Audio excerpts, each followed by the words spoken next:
Kasabay ng paghahanda para sa Semana Santa, nagsagawa ng inspeksyon ang Land Transportation Franchising and Regulatory Board o LTFRB sa ilang terminal ng bus. Yan ang ulat ni Bernard Ferrer.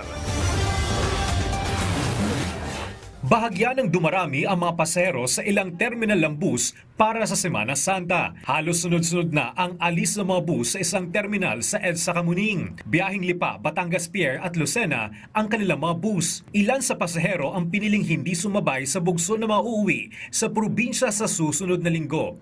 Bibisitahin ko po yung asawa ko, kasama na rin po magbakasyon itong Semana Santa. Tiniyak naman ng mga driver na nasa kondisyon sila at ang kanilang minamanehong bus.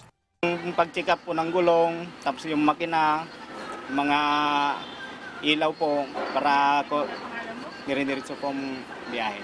Ayos po ba yung tulog ninyo? Maayos naman sir, kumpleto naman tulog, kumpleto pa yun. Nagsagawa rin ng Oplan Semana Santa ang mga tauhan ng LTFRB kung saan sinuri nila ang mga dokumento ng mga bus.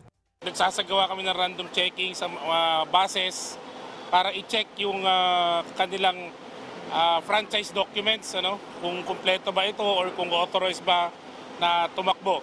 Maliban dito, tiningnan din nila ang safety features ng mga bus, kabilang ang fire extinguishers at brakes. Sa ikalawang araw ng pag-ikot nila ay wala pa silang nakikitang paglabag o violations. May paalala rin ng LTFRB sa publiko. Huwag ho natin tangkilikin yung mga kolorum ng mga buses dahil wala ho kayong protection dyan.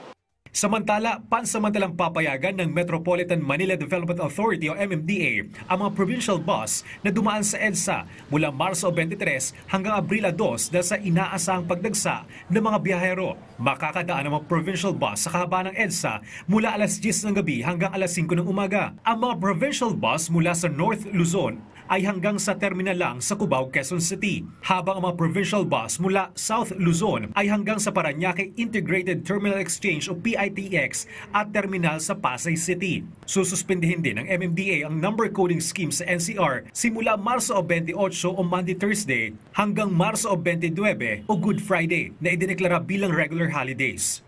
Bernard Ferrer para sa Pambansang TV sa Bagong Pilipinas.